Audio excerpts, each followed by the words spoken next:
Now let us discuss about the Kirchoff law.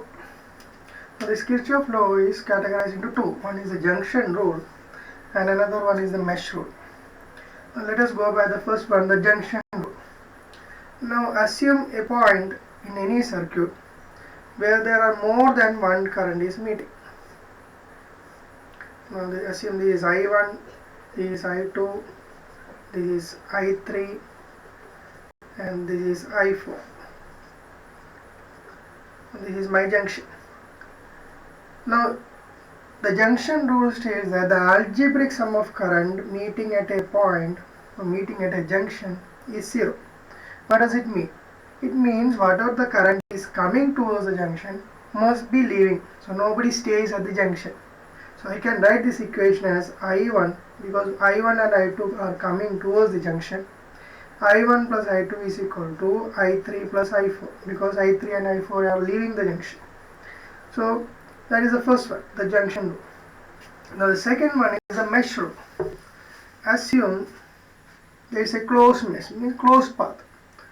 There is a source, there are different resistors in that closed path, and you have a source which provides the EMF or potential.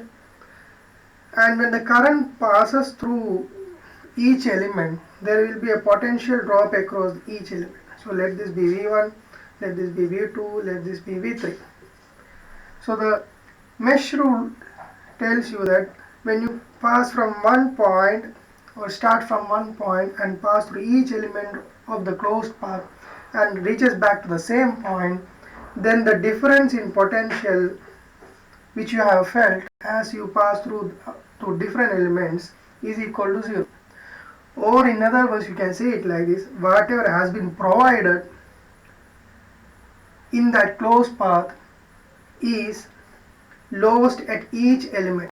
So I can write, if V is the voltage which is provided by the source, V is equal to drop across each element, V1 plus V2 plus V3. So whatever drop has happened is equal to whatever has been provided. Something like this: if you leave from your home and your parents give you 100 rupees and you spend all the 100 rupees and comes back. So if they ask you how did you spend this 100 rupees, you can say I spent 10 rupees for this, Lays 10 rupees for ice cream, like that. So whatever has been spent is provided to you by the parent. This is 100 rupees. So you have nothing left in your hand. Same logic. So whatever drop happens at each element is equal to what has been provided in that closed mesh. Now let us use this to find out the current passing through each current element. Normally, if it is a single resistor or a group of resistors, it doesn't make a closed path. You can easily find the current through the elements by using the Ohm's law. V by I is equal to R. So somehow you will find out who is in series, who is in parallel. Then you will get the net resistance. Then you will find out the current. But if the circuit has more than one source, and you cannot categorize which is series and which is in parallel, or something like star structure is there, so it is difficult to use the Ohm's law. So in that case, we use the Kirchoff law to solve. So how do we solve? Here is one problem.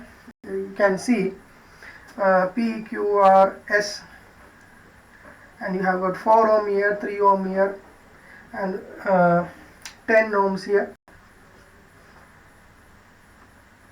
and you have two different sources: 4 volt source which is having an internal resistance of 1 ohm, and you have a 3.5 volt source which is having an internal resistance of 2 ohm, and they are asking you to find the current I1 and I2.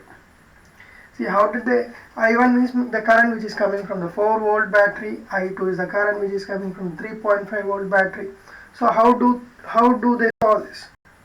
So basically, you have to take any one of, let me write the question one more time.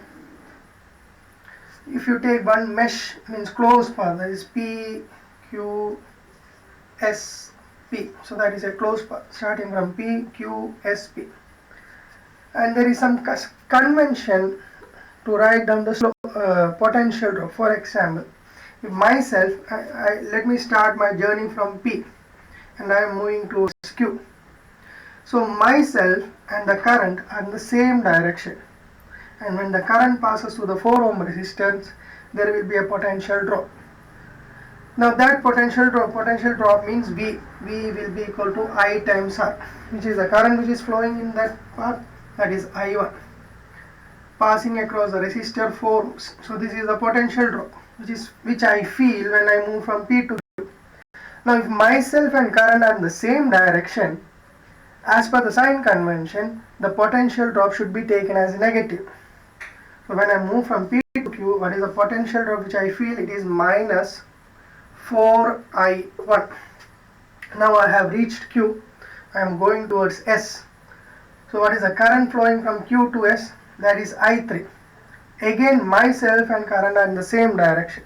So again 10 times I3. That is the potential drop. Now I reach S. Now I am going back to P. So when I go back to P, I have 1 ohm resistance which is provided by the cell. And again myself and current in the same direction, because see from this cell, if I1 current is coming out, and I1 current will be entering the cell. So whatever comes out of the cell will be entering. So here also I1. So I1 times minus I1 times 1. And when I reach here, I am moving from the negative to the positive of the cell. So it means I can assume my energy is increasing. So when I move from negative to positive, I should take that potential which is provided as positive. So I should write it as plus 4 V. Directly V is being provided. Plus 4 should be equal to, as per the mesh rule, I completed my path. The net potential drop should be equal to 0. So sigma delta V should be equal to 0. I found the drop across 4. I found the drop across 10. I found the drop across 1. Then I moved from the negative to the positive. So directly potential is given. So V should be equal to 0. So let me rearrange this equation. Hope you understood how I wrote this. Let me rearrange this. So you can have, here is minus 4I1, this is 1I1. So you can have, so I will take it to the other side.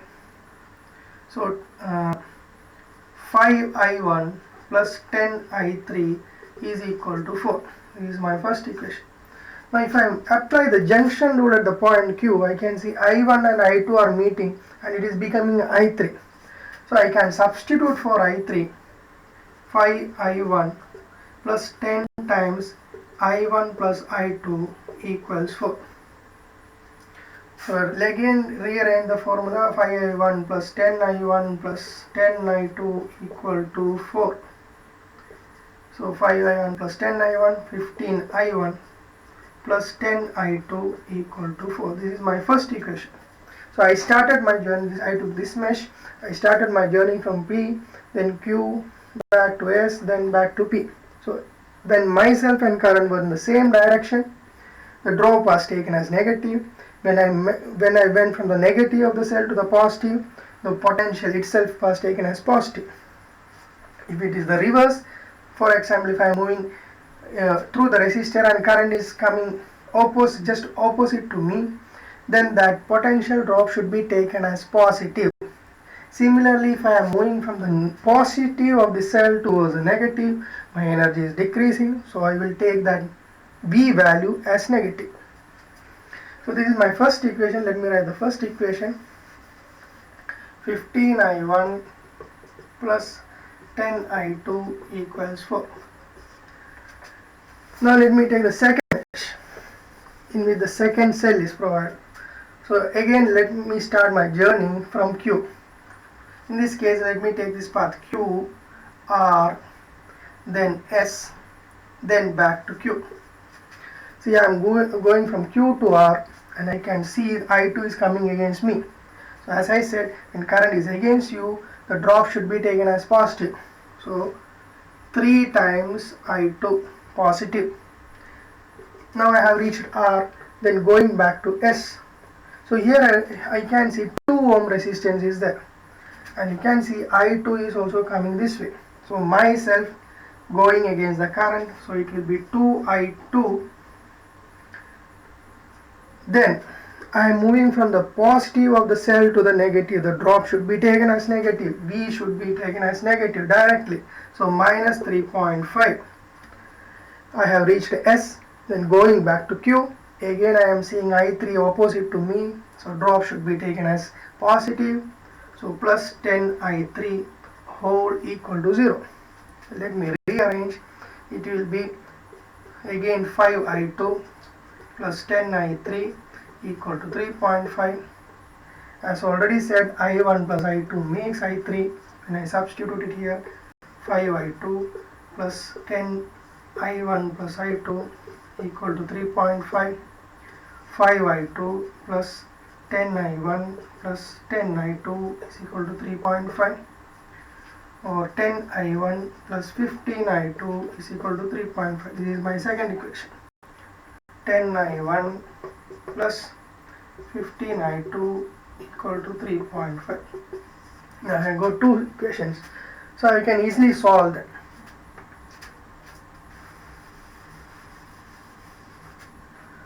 So what we normally do is take any number, for if it is for the first element, I multiply this with what is for the second equation, and the second equation with the first number, so 10. So I can have 150 I1 plus 225 I2 equal to 15 into 3.5, 45 plus 7.5, so 52.5. Similarly, 150 I1 plus 100 I2 equals 40. Now I put just subtract the second equation from the first. So I will get this cancelled. Here you have 125 I2 equal to 12.5, or I2 equals 12.5 divided by 125. So multiply by 10, multiply by 10. So you have 125 by 125 into 10. So you have 1 by 10, or 0.1 ampere. That is I2. Now how much is I1? Substitute this in any one of the equation, like the first equation was, or second equation, whichever. 15 I1 plus 10 I2 equal to 4. 15 I1 plus 10 times 1.1 equal to 4. So this will become 1. So 15 I1 plus I2 was equal to 0.1 times multiplied by 10, you will get 1 is equal to 4, or I1 will be equal to 3 by 15, or 1 by 5, or 10 by 50. So it will be equal to 2 by 10, or 0.2 amperes. So you have I1 equal to 0.2, I2 equal to 0.1. So how much is I3? Simply add, it will be 0.3 amperes. So this is how a question related to Kirchoff law has to be solved. You have to take any one of the mesh, starting with one point, coming back to the same point. If you are in the direction of current, the drop should be taken as negative. When you are moving from the negative of the cell to the positive, then that potential itself should be taken as positive. And if you are moving in a resistor and the current is coming across you, against you, then the drop should be taken as positive. And if you are moving from the positivity of the cell to the negative, the drop should be taken as negative itself. The V should be taken as negative itself. So you will get two equations, simultaneous equations, then cancel out any one term, and finally you will get the different currents to each branch. Thank you.